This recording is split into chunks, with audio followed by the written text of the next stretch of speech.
हरिः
गुरुर्ब्रह्मा गुरुर्विष्णुः गुरुर्देवो महेश्वरः गुरुः साक्षात् परं ब्रह्म तस्मै श्री गुरवे नमः। व्यासं वसिष्ठनाप्तारं शक्तेः पौत्रमकल्मषम् पराशरात्मजं वन्दे सुकतातं तपोनिधिम् शुक्लाम्बरधरं विष्णुं शशिवर्णं चतुर्भुजं प्रसन्नवदनं ध्यायेत् सर्वविघ्नोपशान्तये। अगज आनन पद्मार्कं गजाननमहर्निशम् अनेकदं तं भक्तानां एकदन्तमुपास्महे। वक्रतुण्डमहाकाय कोटिसूर्यसमप्रभ निर्विघ्नं कुरु मे देव सर्वकार्येषु सर्वदा। सरस्वती नमस्तुभ्यं वरदे कामरूपिणी विद्यारम्भं करिष्यामि सिद्धिर्भवतु मे सदा। ॐ भूर्भुवः स्वः ॐ तत्सवितुर्वरेण्यं भर्गो देवस्य धीमहि धियो यो नः प्रचोदयात्।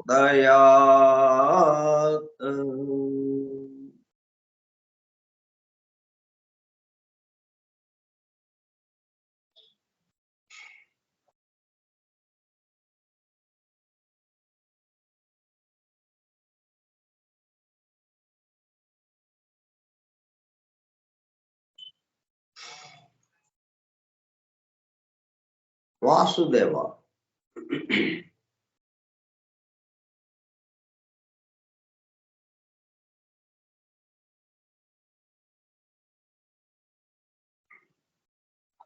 కార్యక్రమ పరిచయ పత్రము. ఫోరం ఫర్ ట్రూత్ సీకర్స్, సత్యాన్వేషకుల బృందము. పరమ గురువులు హెలినా పెట్రోనా బ్లవెట్స్కీ ద్వారా సమస్త మానవాళి ఆధ్యాత్మిక అభివృద్ధి పరిపూర్ణతల కొరకు అందించిన మ్యాగ్నమ్ ఓపస్ పరమాద్భుత దివ్య గ్రంథము ద సీక్రెట్ డాక్ట్రిన్, రహస్య సత్య సూత్రము.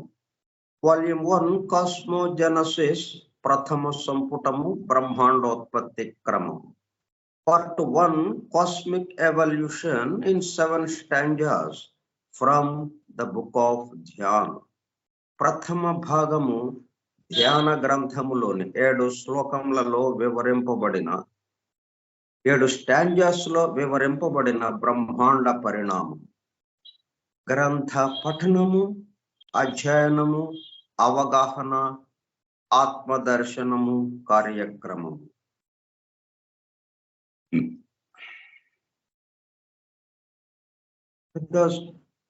సీక్రెట్ డాక్ట్రిన్ గ్రంథము, దానిలో నుండి ప్రథమ సంపుటం బ్రహ్మాండోత్పత్తి క్రమము, దానిలో నుండి part 1 cosmic evolution and 7 stanzas from the book of Dhyan. ప్రథమ భాగము ధ్యాన గ్రంథములోని 7 స్టాంజాస్ లో వివరింపబడిన బ్రహ్మాండ పరిణామం. ఇవన్నీ మనం పఠిస్తుంటే అవి దృశ్యమానంగా మనకి మన కళ్ళ ముందు కదులాడుతున్నారు. ఇప్పుడు చక్కటి అనుభూతిలోకి వెళ్ళిపోతాం.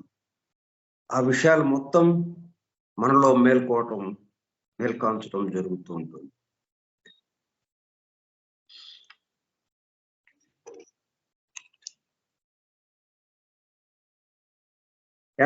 ఎనభై 86వ పాఠము, 86వ పాఠము 1/1/2024 సోమవారము సాయంత్రం 4:30 గంటలు.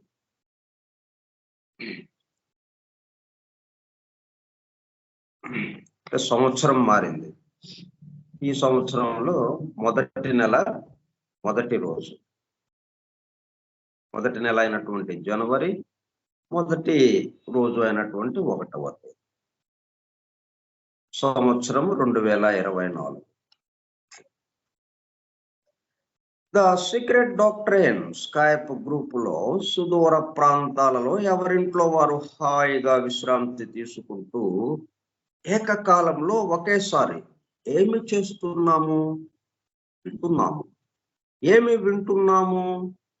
శాస్త్ర సాంకేతిక రంగంలో ఎంతో వేగముగా పురోగమిస్తున్న ప్రస్తుత కాలంలోని మానవాళి అదే వేగంతో ఆధ్యాత్మిక రంగంలో కూడా పురోగమించుటకు వీలుగా ప్రపంచంలోని అన్ని జాతుల, మతముల పవిత్ర గ్రంథములలో పొడుపు కథల రూపంలో అర్థము అయ్యి అవనట్లుగా ఉన్న సృష్టి రహస్యములను, సృష్టి అమరిక కూర్పును బహిర్గతం చేసి మానవాళికి అందించి వాటి అవగాహన ద్వారా ఆత్మదర్శనము పొందుట అను దివ్య ప్రణాళిక అమలు పరచబడుటకు పరమ గురువులు మేడం హెలినా పెట్రోనా బ్లవెట్స్కీ ద్వారా అత్యద్భుతముగా అందించిన ద సీక్రెట్ డాక్ట్రిన్ గ్రంథములో బాహాటముగా ఇవ్వబడిన అతి నిగూఢములైన సృష్టి రహస్యములు, వాటి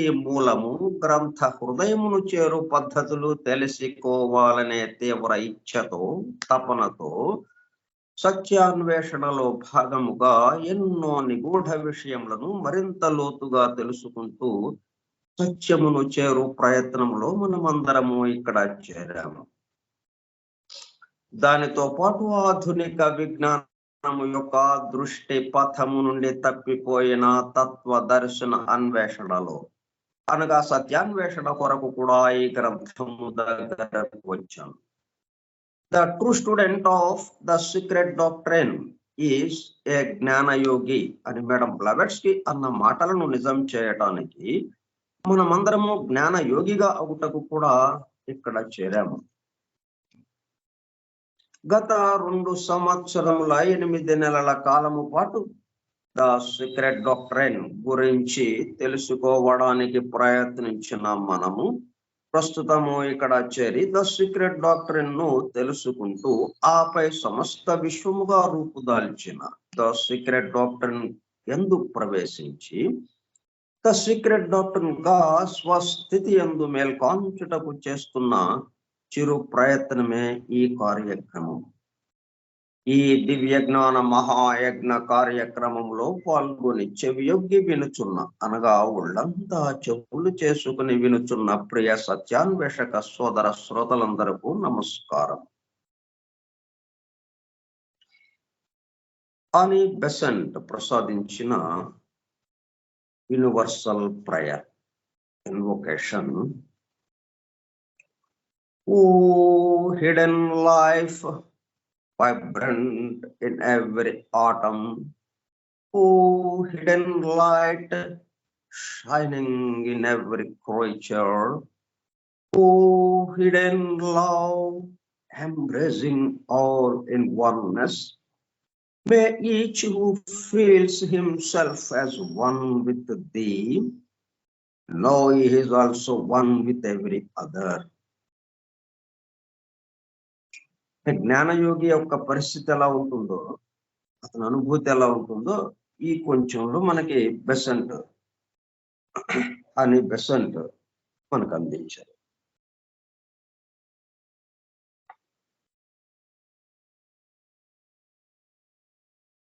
ఈరోజు అంతా నూతన సంవత్సరం వేడుకలు చేసుకుంటూ ఆనందోత్సాహాలతో ఉన్నారు. ఇక్కడ దానికి సంబంధించి మనం కూడా కొన్ని విషయాలు చెప్పుకునే మన కార్యక్రమంలోకి వద్దాం.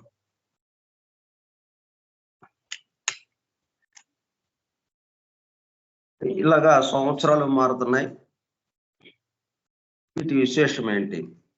ఇట్లాగా ప్రపంచవ్యాప్తంగా క్యాలెండర్ ఆమోదించడం ఎట్లా జరిగింది? ఏ జాతికి సంబంధించి ఆ జాతికి సంబంధించి పురాతనంగా వస్తున్నటువంటి క్యాలెండర్లు ఉన్నాయి. ఏ దేశానికి సంబంధించి ఆ దేశానికి కొన్ని క్యాలెండర్లు ఉన్నాయి. అయితే ఎవరిది వాళ్ళదే. అంటే ఇప్పటి నుంచైనా ప్రారంభించవచ్చు. ప్రారంభించిన దగ్గర నుంచి సంవత్సరం.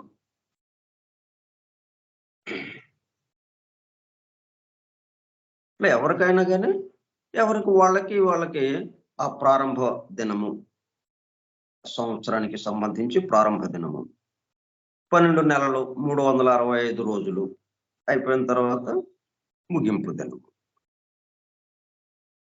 దాంట్లో ఏమీ తేడా ఉండదు. కాకపోతే ఎప్పుడు ప్రారంభం అన్న దాంట్లోనే ఎవరికి వాళ్ళం విడివిడిగా ఉంటున్నాం.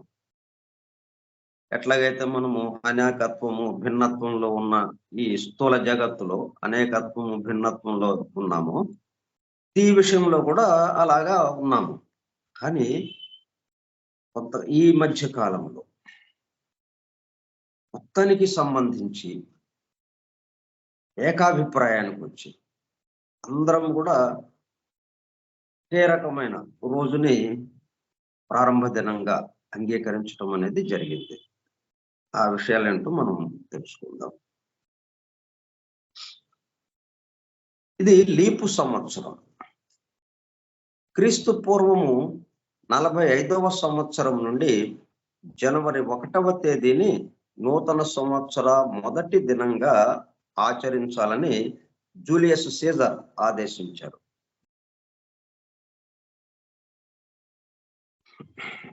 చక్రవర్తి జూలియస్ సీజర్ ఆయన ఆదేశించాడు. పూర్వం నుండి సూర్యమాన అంటే సోలార్, చాంద్రమాన లోనార్ క్యాలెండర్లు ప్రాచుర్యంలో ఉన్నాయి. జూలియస్ క్యాలెండర్ సూర్యమాన పద్ధతిలో రూపొందించడం జరిగింది. జూలియస్ సీజర్ పేరును బట్టి జూలియస్ క్యాలెండర్ అన్నారు, జూలియన్ క్యాలెండర్ అని అన్నారు.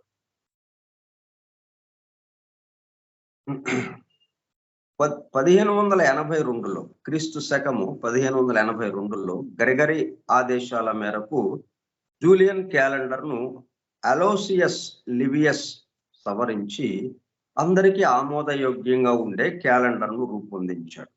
ఈ క్యాలెండర్ లో 365 రోజులు, 12 నెలలు, 52 వారాలు, లీపు సంవత్సరంలో ఒక అదనపు రోజు ఉండేటట్లు రూపొందించారు. దీనిని గ్రెగరీ ప్రవేశపెట్టడం వల్ల దీనికి గ్రెగోరియన్ క్యాలెండర్ అని అంటారు. దీని ప్రకారం ఇప్పుడు ప్రపంచమంతా జనవరి 1వ తేదీని మొదటి నెల మొదటి రోజుగా ఆచరిస్తున్నారు. ఇక్కడ విషయం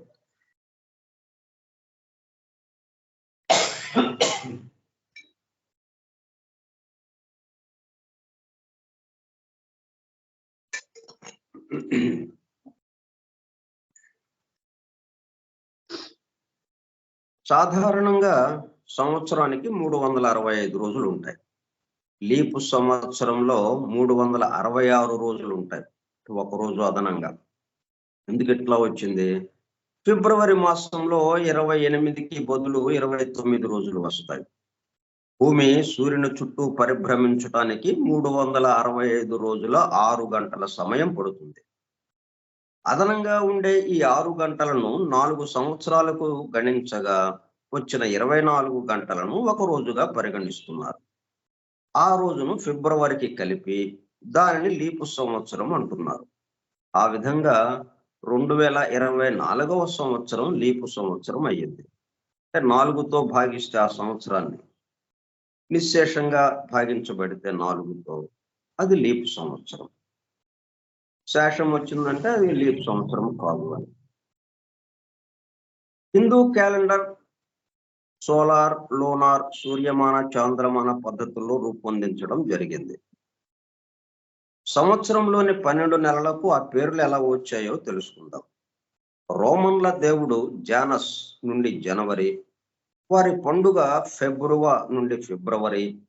రోమన్లు, గ్రీకులు పూజించే మార్స్ దేవత నుండి మార్చి, అందానికి దేవత అయిన అఫ్రాడైట్ నుండి ఏప్రిల్, ఇటలీ దేవత మయా నుండి మే, గ్రీకుల దేవత జూన్ నుండి జూన్. జూలియస్ సీజర్ పేరున జూలై, ఆగస్టిన్ పేరుతో ఆగస్టు వచ్చిందని చరిత్రకారులు వివరించారు. జూలియస్ సీజర్ ఆగస్టిన్లకు సమాన ప్రాధాన్యం ఇవ్వడానికి జూలై, ఆగస్టు నెలలకు 31 రోజులుగా నిర్ణయించారు. మామూలుగా అయితే మనము ఒక నెల 30, ఒక నెల 31 అలాగా వస్తూ ఉంటుంది.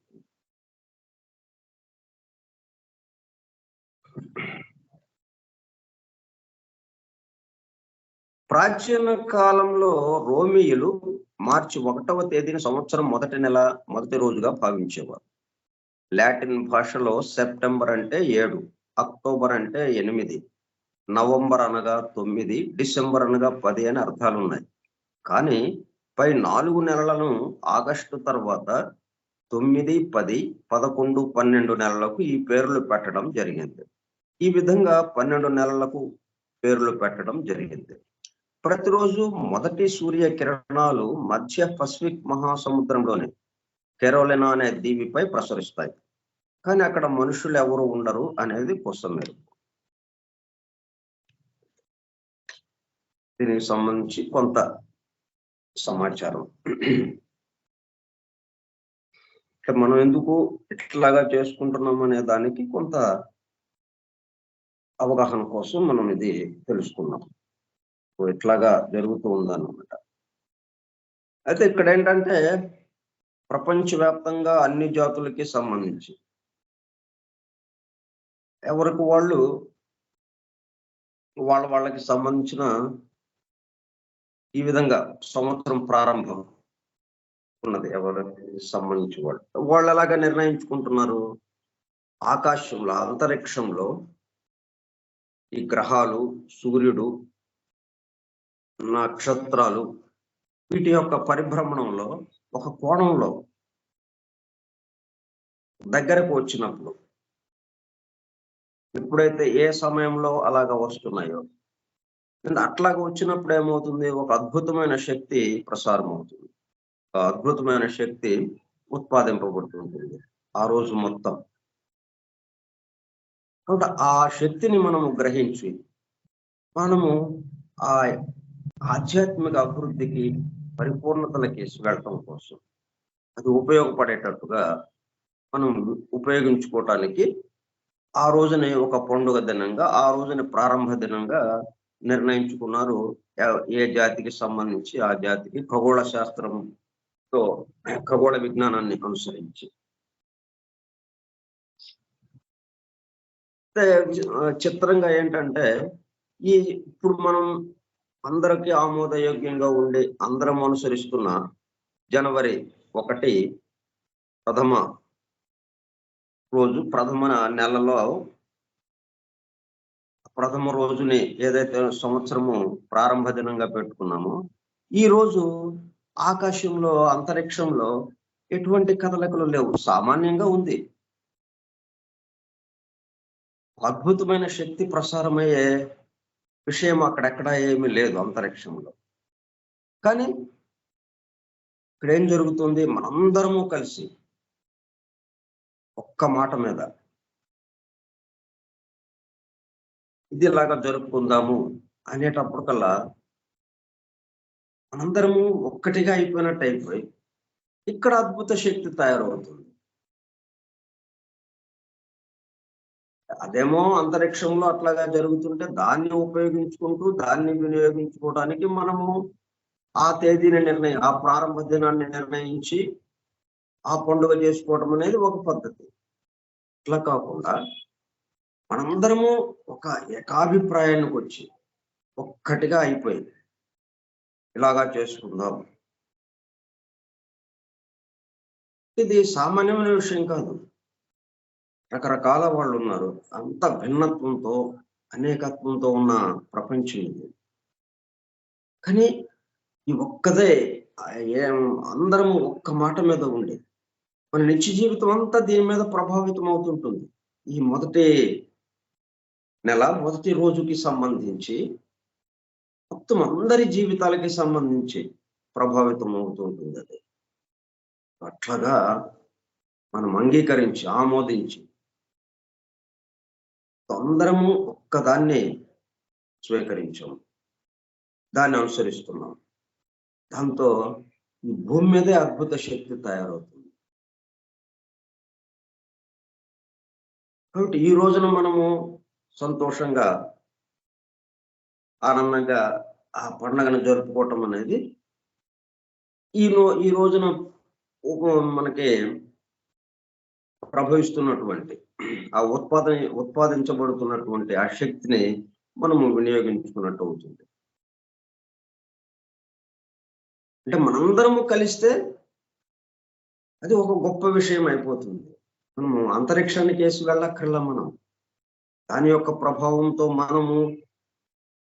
మన మీద దాని ప్రభావం పడటము అనేది కాకుండా మనందరము కలిసేమా అద్భుతమైన శక్తి విడుదలవుతుంది.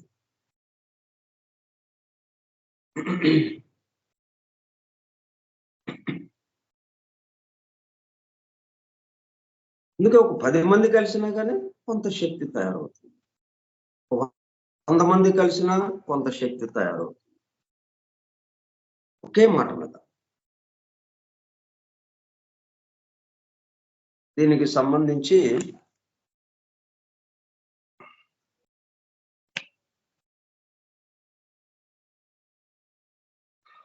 మరి ఇది మనం ఏం చేద్దాం ఈ సంవత్సరానికి సంబంధించి అంటే, ఈ రోజు ఏంటంటే మనం ప్రత్యేకమైన రోజుగా ఈ రోజుకి సంబంధించి కొన్ని విశేషాలు చెప్పుకుందాం. ఇది మన యొక్క అధ్యయనంలో ఒక భాగంగా ఈరోజు ఉత్పాదింపబడినటువంటి ఆ శక్తిని మనం వినియోగించుకుంటూ మన అధ్యయనము మరింత మెరుగ్గా, మరింత గొప్పగా, మరింత శీఘ్రముగా మనము ఆధ్యాత్మిక అభివృద్ధి పరిపూర్ణతలకి, ఆ ఏకత్వానుభూతికి, ఆ దైవానుభూతులకి వెళ్ళటానికి, జ్ఞాన యోగిగా అవటానికి దీన్ని ఉపయోగించుకుందాం మనం. అందుకని ఈ విషయాలు కొద్దిగా ఈరోజు ఎక్కువసేపు మనం చర్చించుకుందామని ఈ విషయాలు మనం చెప్పుకుంటున్నాం. దీనికి సంబంధించి గురుదేవ్ శ్రీ శ్రీ రవిశంకర్ ఒక సందేశం ఇచ్చారు. దాన్ని మనం విందాం.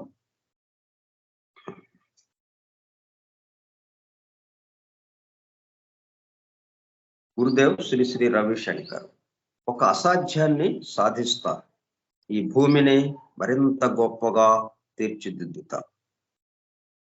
ఇట్లా ఈ ప్రపంచవ్యాప్తంగా ఎంతో మంది ఈ విధంగా ఎన్నో సంకల్పాలు చేస్తున్నారు. అట్లాగా ఆ అందరి సంకల్పాలతో మన సంకల్పం కూడా కలిపి ఏక సంకల్పంగా ఈ భూమిని మరింత అంటే స్థూల జగత్తుని అనేకత్వం నుంచి ఏకత్వానికి తీసుకురావడం.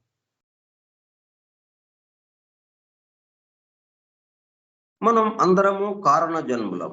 ఏదో ఒక ప్రత్యేకమైన గొప్ప పని చేసేందుకు ఈ భూమిపై జన్మించాం. ఇంత గొప్ప అవకాశం వృధా చేసుకోకండి. ఈ సంవత్సరం ఏదైనా కొత్త సృజనాత్మకమైన పని మొదలు పెట్టండి. ఏదైనా కొత్త పని చేయకుండా ఏ సంవత్సరము గడిచిపోకూడదు. మీకు ఏ కళలు లేకపోతే వాటిని నిజం చేసుకోలేరు కదా. ఏ కొత్త ఆవిష్కరణ అయినా ఒక కళతో మొదలవుతుంది. ఉన్నతంగా కళలు కనే ఆలోచించే స్వేచ్ఛని మీరు ఇచ్చుకోండి. ఆపై వాటిని సాధించేందుకు 100% ధైర్యంతో, సమర్పణ భావంతో పనిచేయండి. మనస్సు పూర్తిగా వర్తమానంలో ఉన్నప్పుడు మీకు సరైన ఆలోచనలు వస్తాయి. లక్ష్యాలు పెట్టుకోవడం మాత్రమే కాకుండా వాటిని సాధించే విధానం కూడా ప్రణాళిక వేసుకోవాలి. 3 ఏళ్ల తర్వాత మిమ్మల్ని మీరు ఎలా చూడాలనుకుంటున్నారు? ఒక 20 ఏళ్ల తర్వాత, 40 ఏళ్ల తర్వాత ఫలితం గురించి ఎక్కువ ఆలోచించకుండా మీ విధిని 100% నిర్వర్తించండి. లక్ష్యం ఎంత గొప్పగా ఉంటే పనులు అంత సులభంగా, తేలికగా జరిగిపోతాయి. ఇప్పుడు మన యొక్క లక్ష్యం ఏంటి? ఏకత్వానుభూతి, దైవానుభూతి. ఈ సమస్తముందు పరివ్యాప్తమైనటువంటి, ఈ సమస్తానికి ఆధారమైనటువంటి ఆమ్నిప్రెజెంట్, ఆమ్నిపోటెంట్ ఏదైతే ఉందో సర్వజ్ఞుడు, సర్వశక్తిమంతుడు, సర్వవ్యాపి అయినటువంటి ఆయన అనుభూతిలోకి మనం వెళ్ళాలి. ఇది మన లక్ష్యం. అప్పుడేమవుతుంది?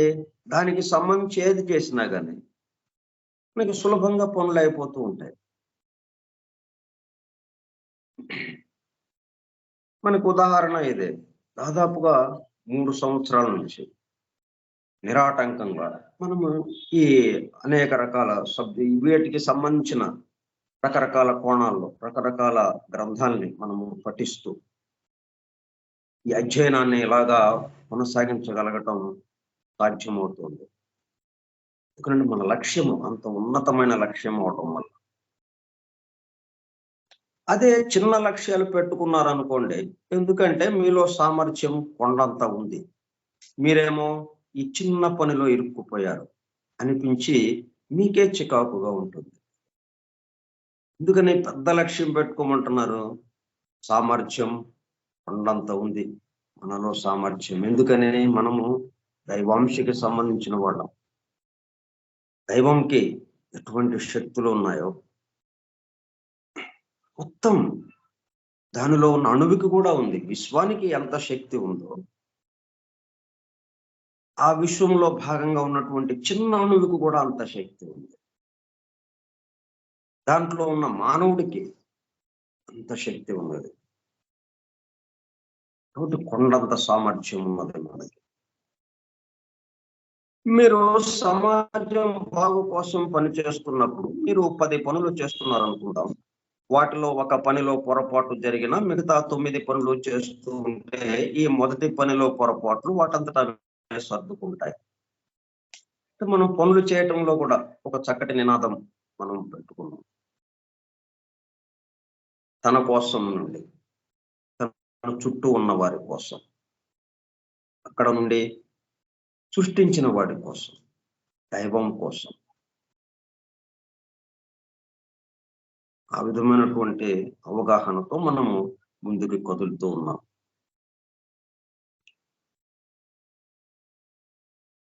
దానివల్ల ఏమైంది? ఆ అద్భుతమైన లక్ష్యము, గొప్ప లక్ష్యం ఏదైతే ఉందో అది సులభంగా, తేలికగా మనకి అందుబాటులోకి వచ్చేస్తుంది. వీళ్ళు ఏది చదివినా కానీ, ఏది పఠించినా, దేన్ని చూసినా మొత్తానికి సంబంధించినటువంటి సర్వత్రా వ్యాపించి ఉన్నటువంటి ఆ వెలుగే కనిపిస్తూ ఉంది మనకి. సాధారణంగా కృప అనేది ఇలా పనిచేస్తుంది. మొదట అవసరమైన వనరులు సమకూరితే అప్పుడు పెద్ద లక్ష్యం పెట్టుకుని పని చేద్దాం అనుకుని మనం సాధారణంగా అనుకుంటాం. కానీ మొదట మీ లక్ష్యం గొప్పగా ఉంటే వనరులు వాటంతటా అవే సమకూరుతాయి. వనరులు సమకూరాక మనం చూద్దాంలే అని అనుకుంటే ఏమవుతుంది? అవి సమకూరటము జరగదు, మన లక్ష్యము పెట్టుకోవటము జరగదు. అట్లా కాకుండా ముందే ఒక లక్ష్యాన్ని పెట్టుకుంటే వనరులు వాటంతట అవే సమకూరుతాయి. ఇట్లాగా మన లక్ష్యాన్ని బట్టి దానికి సంబంధించిన వనరులు సమకూరుతాయి. గొప్ప లక్ష్యము, ఉన్నతమైన లక్ష్యం, మన స్వస్వరూపానికి సంబంధించిన లక్ష్యం. దానికి సంబంధించిన వనరులు మన ముందుకు వస్తూ ఉంటాయి. మనం ఎక్కడికి వెళ్ళినా కానీ దానికి సంబంధించిన సందేశాలు మనకి వినపడుతూ ఉంటాయి. అలాగే మనలో నుంచి ఆలోచనలు కదులుతూ ఉంటాయి వాటికి సంబంధించి. అంత రియలైజేషన్, ఆ దర్శనాన్ని మనం పొందటానికి, ఆ అనుభూతిని పొందటానికి తేలికైపోతుంది. మనం పెట్టుకున్న లక్ష్యమే మనకు ఆ శక్తిని బహుమతిగా ఇస్తుంది. మీరు మీ కుటుంబ శ్రేయస్సును లక్ష్యంగా పెట్టుకున్నారనుకోండి, ఆ కుటుంబమే మీకు సహాయం చేస్తుంది. మీరు సమాజం మొత్తానికి గొప్ప పని చేయాలని సంకల్పించుకుంటే సమాజం మొత్తం మీకు సహాయపడటాన్ని మీరే చూస్తారు. మీకు కావలసిన సహాయం మీరు అడక్క ముందే వచ్చి చేరుతుంది. సాధారణంగా మనం మనసులో తపన పడుతూ ఉంటాము, కానీ మన చర్యలు నెమ్మదిగా ఉంటాయి. విజయానికి సోపానం ఏమంటే మనసులో ఓరిమి, పనిలో ఉత్సాహం, అభిరుచిని, వైరాగ్యాన్ని సరి సమానంగా స్వీకరించండి. మీ లక్ష్య సాధనకై ధైర్యంగా ముందుకు సాగండి. అవసరమైనప్పుడు వదిలేయటం కూడా నేర్చుకోవాలి. అప్పుడు సహజంగా సమృద్ధి చేకూరుతుంది. మీరు ధ్యానం చేసినప్పుడు మీరు సూక్ష్మంగా గమనించగలుగుతారు. మీకు పూర్తిగా విశ్రాంతి లభిస్తుంది. అదే సమయంలో బుద్ధి, వివేచన, స్ఫూర్తి వృద్ధి చెందుతాయి. మీరు ఎరుకతో ఉండి పని చేస్తే అది సరైన పని అవుతుంది. చెదరిపోని దృష్టి, స్ఫూర్తితో పనిచేసే మనసు మీ లక్ష్యాన్ని సాధించేందుకు సహాయపడతాయి. ఒత్తిడి లేని ఉత్సాహభరితమైన జీవితానికి మీరు అనుకున్న లక్ష్యాలపై స్పష్టమైన అవగాహనతో పనిచేసేందుకు సరైన మార్గం ధ్యానం. దాన్నే మనం ఏం చేస్తున్నాం ఇప్పుడు? సరైన మార్గం మన నిత్య జీవితంలో, నిద్ర లేచింది మొదలు పడుకునేదాకా, నిద్రతో సహా మొత్తం నా కోసం నుండి, నా చుట్టూ ఉన్న వారి కోసం, నన్ను సృష్టించిన వాడి కోసం అన్న దాంట్లోకి వెళ్ళిపోతున్నాం. అది మన ధ్యానం ఏంటి? నా చుట్టూ ఉన్న వారి కోసం, నన్ను సృష్టించిన వాడి కోసం ప్రతి క్షణం నా ఆలోచన, నా మాట, నా చేతలు ఈ పద్ధతిలో మనం చేస్తూ ఉన్నాం. అది మన ధ్యానం. అయితే ప్రత్యేకంగా ఒక ధ్యానం అనేటప్పుడు కల్లా ఏమవుతుంది? వ్యక్తిగతంగా మనము అభివృద్ధి చెందటానికి అన్నట్టుగా మనం కొద్దిగా పరిమితం అవటానికి అవకాశాలు ఉన్నాయి. దాంట్లో అభివృద్ధి రావచ్చు. కానీ ఎంత అభివృద్ధి వచ్చినా ఆ దైవానుభూతిలోకి వెళ్ళినా పరిమితం. వ్యక్తిగతంగా అన్నట్టుగా అయిపోతుంది. ఈ సమస్త విశ్వంతో మనం తాదాత్మ్యం చెందటానికి కాకుండా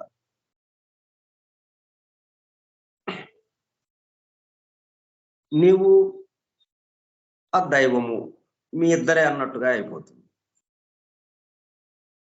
అందుకని మనం ఎలా పెట్టామంటే మన ధ్యానము నా కోసం నుండి, నా చుట్టూ ఉన్న వారి కోసం, నన్ను సృష్టించిన వాడి కోసం. నా ప్రతి చర్య, ప్రతి ఆలోచన, ప్రతి మాట, అదే ప్రతి కదలిక. అప్పుడేమవుతుంది? నేరుగా ఆయనతో అనుసంధానం అయిపోయినట్టు అవుతుంది. ఇంకా ఆయనగా మారిపోతాం. నిబద్ధత అనేది దీర్ఘకాలంలో ఎప్పుడు సుఖాన్ని ఇస్తుంది. ఈ ప్రపంచాన్ని మరింత సురక్షితంగా జీవించే అద్భుత ప్రదేశంగా మార్చాలని కంకణం కట్టుకోండి. అసాధ్యమైన కళ కనండి. భూమిని దివిగా మార్చటం అన్నట్టుగా. భూమిని దివిగా మార్చు విశ్వ ప్రణాళిక. విశ్వ ప్రణాళిక ఉంది దీనికి సంబంధించి. భూమిని దివిగా మార్చటం అనేది. భూమిని దివిగా మార్చు విశ్వ ప్రణాళిక నెరిగిన పరమ గురువులు తమ కర్తవ్యమును ఆచరించుచుండగా మనం కూడా ఆ యజ్ఞంలో పాలు పంచుకోవటం. అట్లా ఇచ్చాడు ఈయన.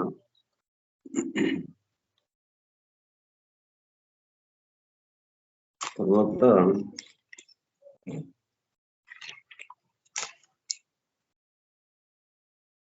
కాబట్టి మన యొక్క ధ్యానం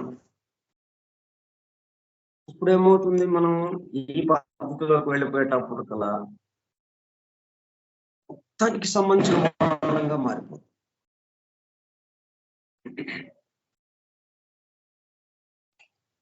అప్పుడు మనకు వచ్చే ఆలోచనలు దీనికి సంబంధించినవిగా ఉంటాయి, సమస్తానికి సంబంధించినవి. మనం చిన్న చిన్న పనులే చేయొచ్చు, కానీ ఆ పనుల ద్వారా అద్భుతమైనటువంటి శక్తి అలా ప్రసారం అవుతూ ఉంటుంది. శబ్ద తరంగాలు నుంచి అలాగా ఆ కాంతి తరంగాలు, శబ్ద తరంగాలు, అయస్కాంత తరంగాలు బాగా ప్రసారమై చుట్టూ ఉన్న వాళ్ళ మీద అది ప్రభావం చూపిస్తూ ఉంటుంది. ఇప్పుడు ఈ భూమి దివిగా మారటం అనే కార్యక్రమం ఏదైతే ఉందో అది మరింత మెరుగ్గా జరుగుతూ త్వరగా జరగటానికి అవకాశం అయిపోతుంది.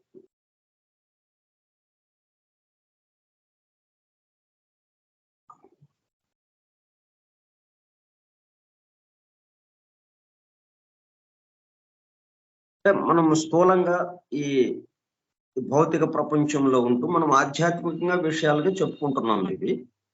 ఇదే నూతన సంవత్సరం సందేశానికి సంబంధించి, ఈ కాలం మార్పుకి సంబంధించి స్థూలంగా మనం ఆలోచిస్తే ఎలాగా ఉంటుందో అది ఒక సంపాదకీయంగా రాశారు ఒక పత్రికలో. అది చదువుతాం, చదువుకుందాం. కాలగతిలో కొత్త వేకువ. మార్పు ప్రకృతి సహజ లక్షణం. Change is the key symptom of the creation. Change, మార్పు లేకపోతే, ఆ కదలిక లేకపోతే మోషన్, అట్లాగే మోషన్ కూడా ఈజ్ ఎటర్నల్, శాశ్వతం. మార్పు అట్లాగే శాశ్వతం. దీనివల్లే మనకి పగలు రాత్రిగా వెళ్తుంది, రాత్రి పగలుగా మారుతుంది. ఒక అణువు క్రమక్రమంగా అనేక వర్గులను దాటి మానవ వర్గంలోకి వచ్చి ఇక్కడి నుంచి దివ్య మానవుడుగా మారుతూ చిట్ట చివరికి ఆ దైవంతో అనుసంధానం అవటం. దైవానుభూతిలోకి వెళ్ళటం, దైవముగా మారిపోవటం, పరమాత్మగా మారిపోవటం. అంతా ఎట్లా జరుగుతుందంటే మార్పు వల్ల. అందుకనే మార్పు ప్రకృతి సహజ లక్షణం. చరాచర ప్రపంచంలో మారనిదంటూ ఏదీ ఉండదు. కాలం అనుక్షణం మారుతూనే ఉంటుంది. రోజులుగా, నెలలుగా, ఏడాదులుగా మారే కాలానికి కొత్త సంవత్సరం ఒక కొండ గుర్తు. కొత్త సంవత్సరానికి గుర్తుగా కొత్త క్యాలెండర్లు వస్తాయి, కొత్త డైరీలు వస్తాయి. కొందరు అదృష్టవంతులకు ఒకరోజు సెలవు దొరుకుతుంది. కొత్త సంవత్సరాన్ని అట్టహాసంగా స్వాగతించడానికి ముందు రోజు రాత్రి జనాలు సందడిగా మందు విందులతో ఊరూరా అట్టహాసంగా వేడుకలు జరుపుకుంటారు. గడియారం అర్ధరాత్రి 12 గంటలు కొట్టగానే కేరింతలు కొడుతూ కొత్త సంవత్సరానికి స్వాగతం పలుకుతూ పరస్పరం శుభాకాంక్షలు చెప్పుకుంటారు. ఇది ప్రారంభం కూడా మళ్ళా చూడండి, సూర్యోదయంతో ప్రారంభం కావటం, అర్ధరాత్రి ప్రారంభం అవుతుంది. అర్ధరాత్రి చిమ్మ చీకటి.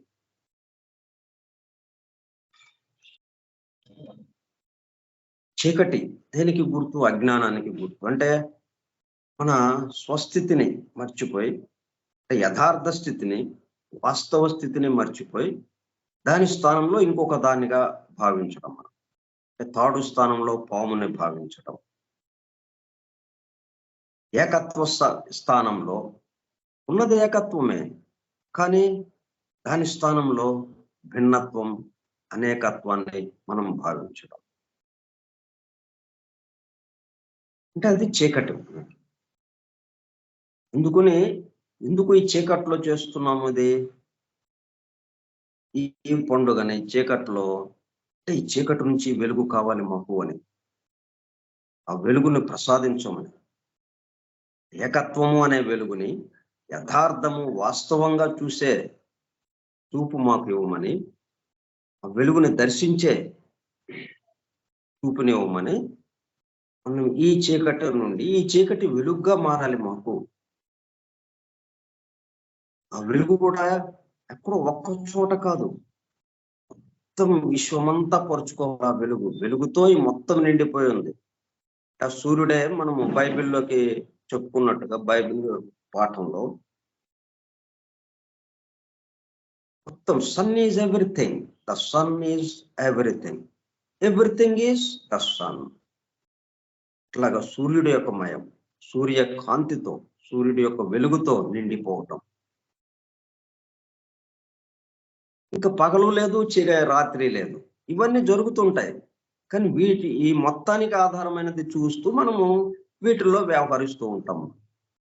భిన్నత్వంలో వ్యవహరించు, ఏకత్వానుభూతితోనే వ్యవహరిస్తూ ఉంటాం ఇక్కడ. అందుకనే మనము అర్ధరాత్రి చిమ్మ చీకట్లో, చీకటి గాఢాంధకారం అప్పుడు చేసుకుంటున్నాం ఇది. ఎందుకు? మనకి ఏది కావాలో, దేనికోసం ఇవన్నీ చేస్తున్నామో అది దానికోసం. ఈ చీకటి వెలుగుగా మారాలి మాకు.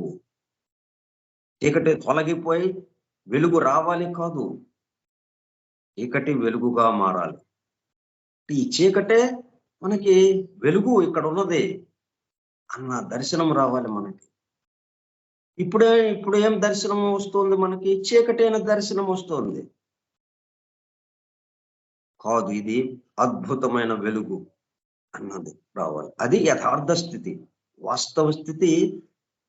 సర్వత్రా నిండిన వాడు ఉన్నాడు కదా, ఆమ్నిషెంట్, ఆమ్నిప్రెజెంట్, ఆమ్నిపొటెంట్ అని ఏదైతే ఉందో, సర్వవ్యాపి, సర్వశక్తిమంతుడు, సర్వజ్ఞాని, వాటితో నిండి ఉంది. వాటితో నిన్నప్పుడు చీకటి ఎలాగుంటుంది? ఇంకా అజ్ఞానం ఎలాగా ఉంటుంది? అవకాశం లేదు ఉండడానికి. అందుకని ఈ అర్ధరాత్రి పూట ఈ పండుగ చేసుకుంటున్నాము. అంటే అర్థం ఏంటి? ఈ చీకటి వెలుగుగా మారుగాక, అదే సంకేతంగా. గడిచిపోయిన సంవత్సరంలో చేసిన తప్పులను పునరావృతం చేయబోమంటూ కొందరు భీషణ తీర్మానాలు కూడా చేసుకుంటారు. అలాగని కొత్త సంవత్సరం వచ్చినంత మాత్రాన ప్రపంచం అమాంతంగా మారిపోదు. లోకంలో మనుషులు ఎప్పటిలాగానే ఉంటారు. మనుషుల స్వభావాలు ఎప్పటి మాదిరిగానే ఉంటాయి. భూమి గోళాకారంలోనే ఉంటుంది. సూర్యుడు తూర్పు దిక్కునే ఉదయిస్తాడు. కొత్త సంవత్సరం వచ్చినంత మాత్రాన నింగి నుంచి చుక్కలు రాలిపడిపోవడం, దిక్కులు ఏకమైపోవడం వంటి ఆకస్మిక అనార్థాలేవి సంభవించవు. ప్రపంచంలో ఇప్పటికే కొనసాగుతున్న యుద్ధాలు కొనసాగుతూనే ఉంటాయి. నూతన సంవత్సరం వచ్చింది, సంవత్సరం మారిపోయి మొదటి రోజులోకి వచ్చాము, అందుకని యుద్ధం ఆపేద్దామండి అని ఎవరంటారు? ఎవరు అనరు. ప్రపంచంలో ఇప్పటికే కొనసాగుతున్న యుద్ధాలు కొనసాగుతూనే ఉంటాయి. దేశాల మధ్య సంక్షోభాలు రగులుతూనే ఉంటాయి. కొత్త సంవత్సరం వేడుకల్లో వినిపించే కేరింతల హోరులో అభాగ్యుల ఆర్తనాదాలు వినిపించకుండా ఉంటాయంతే. చక్కటి మాట చూడండి. కొత్త సంవత్సరం వేడుకల్లో వినిపించే కేరింతల హోరులో అభాగ్యుల ఆర్తనాదాలు వినిపించకుండా ఉంటాయంతే.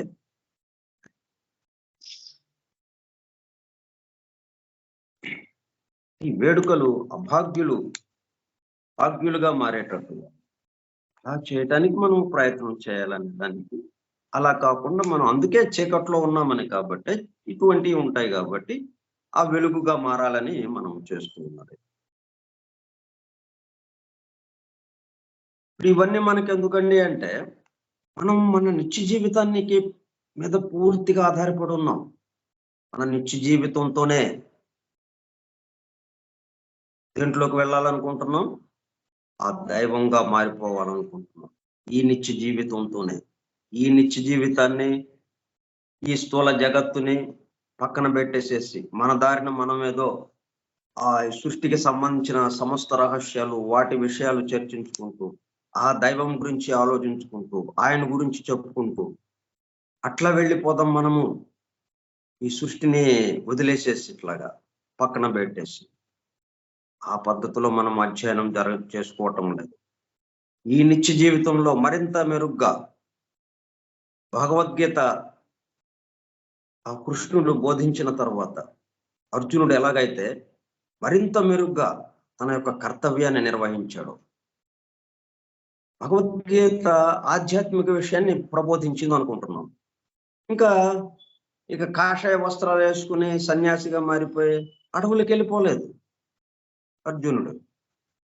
అట్లా వెళ్ళిపోదాం అనుకున్న వాడల్లా నీరసంగా పూలబడిన వాడు తన యొక్క కర్తవ్యానికి సంబంధించిన ధనుర్బాణాలు పక్కన పెట్టేసేసి, దాన్ని వదిలేసేసి, తన కర్తవ్యాన్ని వదిలేసి అలాగా జారిగల పడిపోయి విషాదంగా కూర్చుని ఉన్నాడు. ఇది విన్న తర్వాత ఏం జరిగింది? మొత్తం నూతన ఉత్సాహంతో తన కర్తవ్యాన్ని గుర్తుకు తెచ్చుకున్నాడు. వెంటనే ఆ పక్కన పెట్టినటువంటి ధనుర్బాణాలు తీసుకున్నాడు. అది తన కర్తవ్యం. లేచాడు, అద్భుతంగా యుద్ధం చేశాడు. యుద్ధంలో తన కర్తవ్యాన్ని నిర్వహించాడు.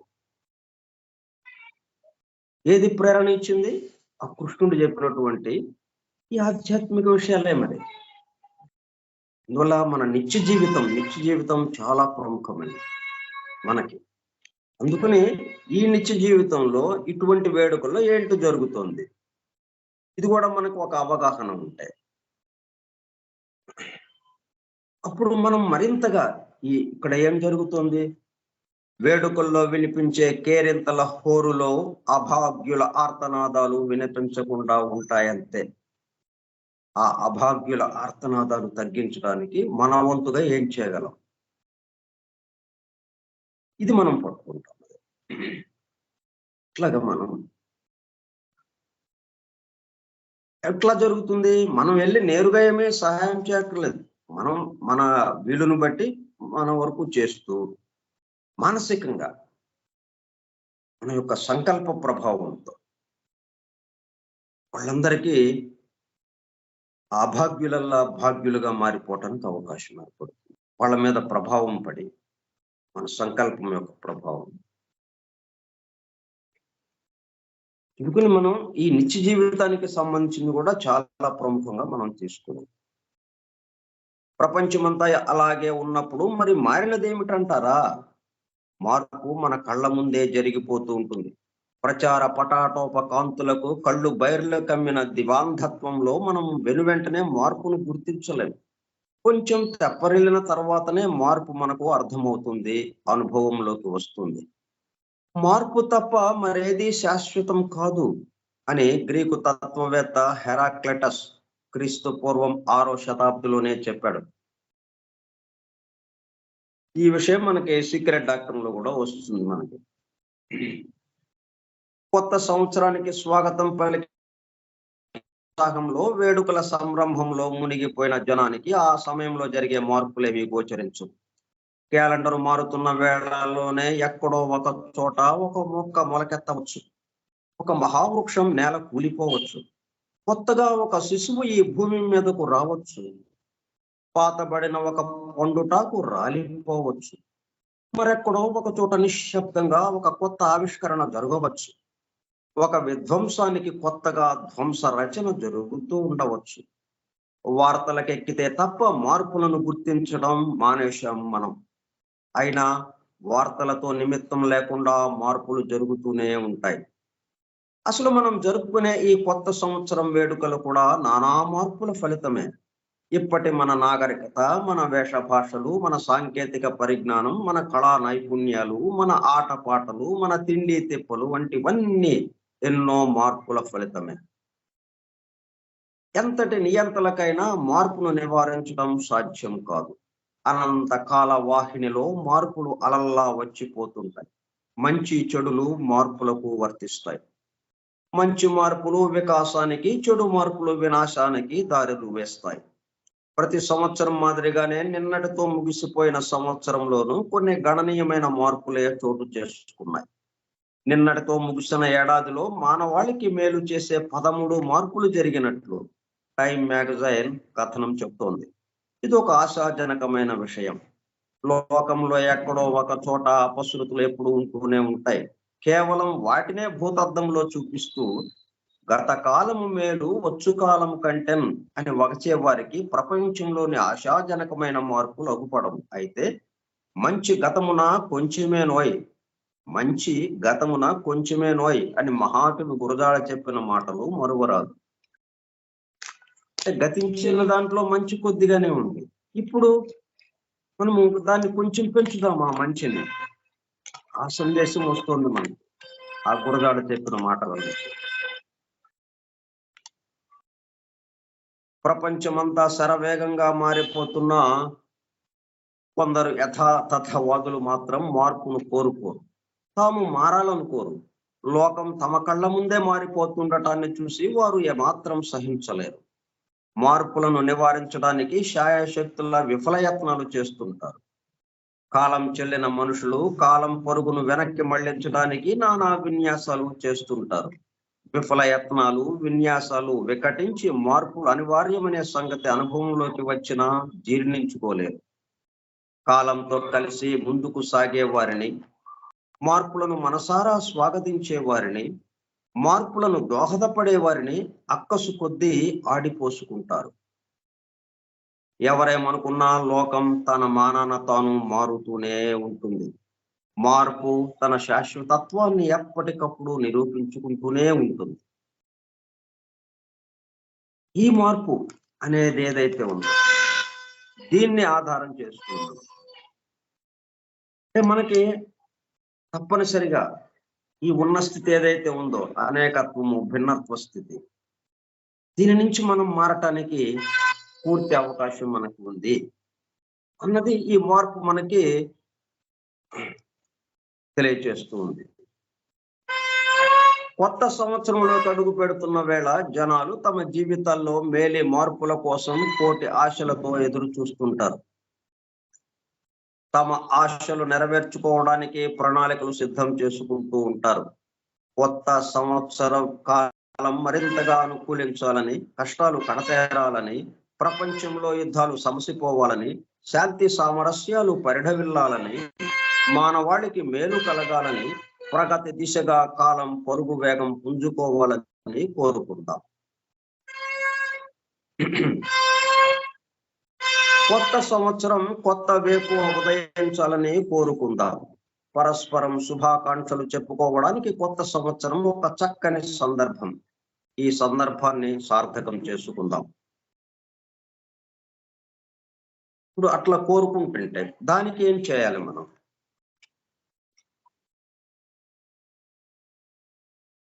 నా కోసం నుండి నా చుట్టూ ఉన్న వారి కోసం, నన్ను సృష్టించిన వాడి కోసం నేను చేసే పనులు, నేను చేస్తున్న నా జీవితం అంతా, నేను చేస్తున్న పనులన్నీ ఆయన కోసం అన్న పద్ధతిలో అంటే ఉన్న విషయం కూడా అదే కదా. జాగ్రత్తగా ఆలోచిస్తే మనదంటూ ఏముంది ఇక్కడ? సృష్టిలో సృష్టికర్త తప్పితే ఇంకోటి లేదు కదా. ఇక్కడ సృష్టి అంతా ఆయనతో నిండి ఉంది. సృష్టింపబడిన ప్రతి అణువు, ప్రతి వస్తువు, ప్రతి జీవి ఆయన కోసమే ఉంది. ఎందుకు అంటే మరలా ఆయనలాగా మారిపోవటం కోసం, తనలాగా తన నుంచే విడిపడినట్టుగా బయటికి రాబడింది. ఇదంతా భిన్నత్వం వచ్చింది. స్థితి భేదం చేత స్థూలంగా రావడం వల్ల మరలా ఆ స్థితి భేదం నుంచి, ఆ భిన్నత్వం నుంచి మరలా ఏకత్వానికి తనలో కలుపుకోవటానికి ఆయన చేస్తున్న ప్రయత్నం. ఆయన ఆ ప్రయత్నం చేస్తున్నాడు. దాంట్లోనే ఉంది. తన నుంచి విడిపడింది అంటే మళ్ళా తర్వాత లాక్కోవటానికే, తన వైపు లాక్కోవటానికి. బంతి విసిరాడు అంటే మళ్ళా తన వైపుకి రావాలి. బంతి అటు వెళ్ళిపోయింది, ఇంకా మరి ఎలా ఆడుకుంటాడు వాడు? బంతితో ఆడుకోవాలి పిల్లవాడు. బంతితో ఆడుకోవాలంటే విసిరిన బంతి మళ్ళీ వెనక్కి రావాలి. వెనక్కి వస్తే మళ్ళీ విసురుతాడు, మళ్ళీ వెనక్కి వస్తూ ఉంటుంది. ఇట్లాగా ఒక ఆట, అందుకే ఇది ఈ సృష్టి అంతా భగవానుని యొక్క లీల, ఆయన యొక్క ఆట ఇది. ఆ ఆటలో భాగంగా ఈ మొత్తం జరుగుతుంది. దానికి అనుగుణంగా మనం కూడా ఆట ఆడదాం చక్కగా.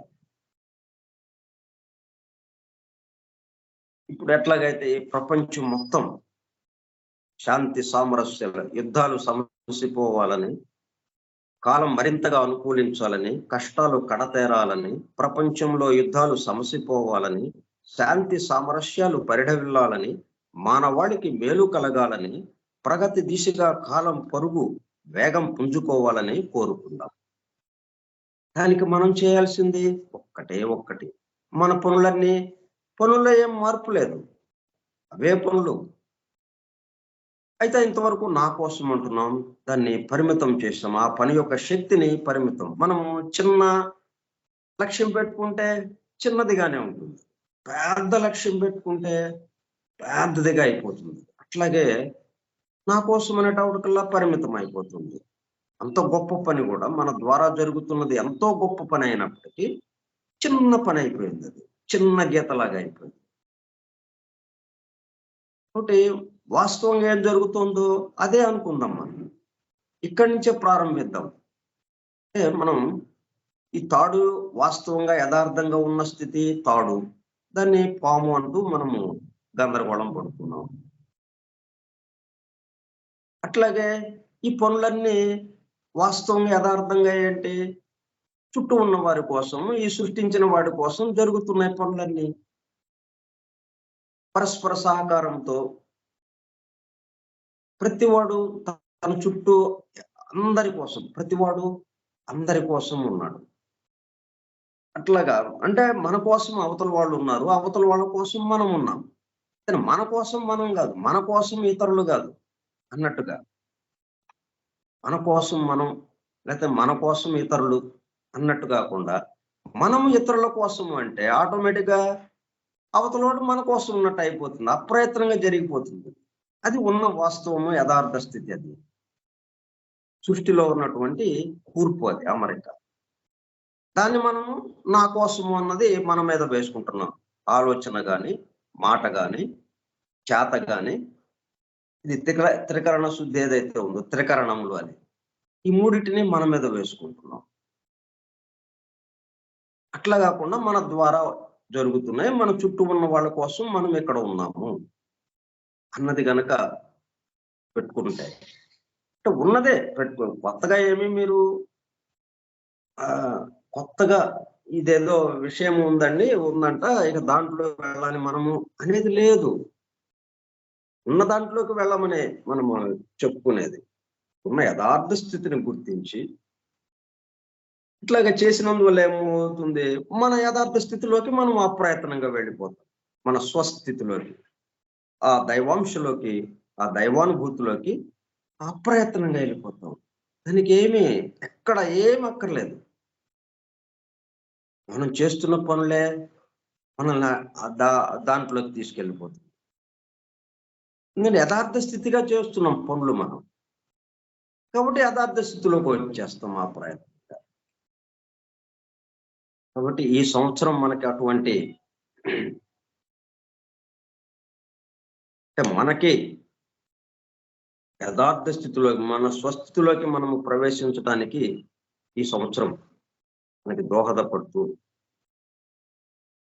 అది దేని ద్వారా మొత్తం అందరూ ఇలాగా ఉండాలి, అందరి కోసం మనం అన్న దాని ద్వారా అట్లా జరగాలి అని మనం ఈ నూతన సంవత్సరాన్ని ఈ పద్ధతిలో ప్రారంభించుకుందాం.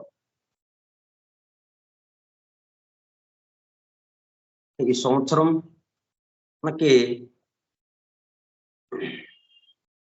ఎట్లా ఉండాలన్నమాట, ఇక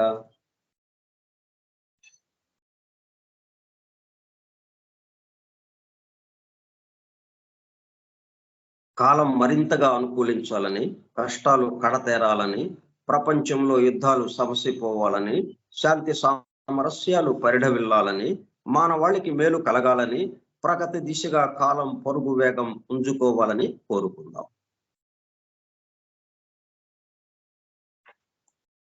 అట్లాగా అయ్యేటప్పుడు కల్లా అప్రయత్నంగా మనం ప్రత్యేకంగా ఇంకా మనం ఏకత్వ భావంలోకి, మన స్వస్థితిలోకి మనం వెళ్ళాలి అనే కోరిక ఏమీ అక్కర్లేదు. ఇక అప్రయత్నం వచ్చేస్తుంది అది. ఎందుకంటే చేయవలసిన విధంగా, కోరుకోవాల్సిన విధంగా కోరుకున్నాం. ఇక్కడ ఎంత అందరి కోసం ఈ సృష్టిలో ఉన్నటువంటి సమస్త జీవుల కోసం ఈ విధంగా మనం కోరుకున్నాం. దాంతో ఇంకా అప్రయత్నంగా మనం ఆ దైవానుభూతిలోకి వెళ్ళిపోతాం. ఓకే, ఈ నూతన సంవత్సరం ఈ విధంగా మనకి అందరి కోసం మనం పనిచేయటం, అందరి సుఖశాంతుల కోసం. ఓకే అండి. మిగతా మన పాఠంలోకి రేపు నుంచి మనం మన అధ్యయనంలోకి వెళదాం. ద సీక్రెట్ డాక్టర్ అధ్యయనంలోకి వెళదాం. ఎందుకంటే మనము ఎక్కడ కూర్చుని అధ్యయనం చేస్తున్నామో దానికి సంబంధించిన విషయాలతో కూడా మనము సంబంధం ఉండాలి. మొత్తం ఈ ప్రాంగణం అంతా శుభ్రంగా, హాయిగా, మనకి ఇబ్బంది లేకుండా ఉంటేనే కదా మనం అధ్యయనం చక్కగా చేసుకోగలుగుతాం. మనం ఈ రోజంతా ఈ నూతన సంవత్సరానికి సంబంధించి వివరాలు చెప్పుకున్నాం. రేపు మరలా కలుసుకుందాం.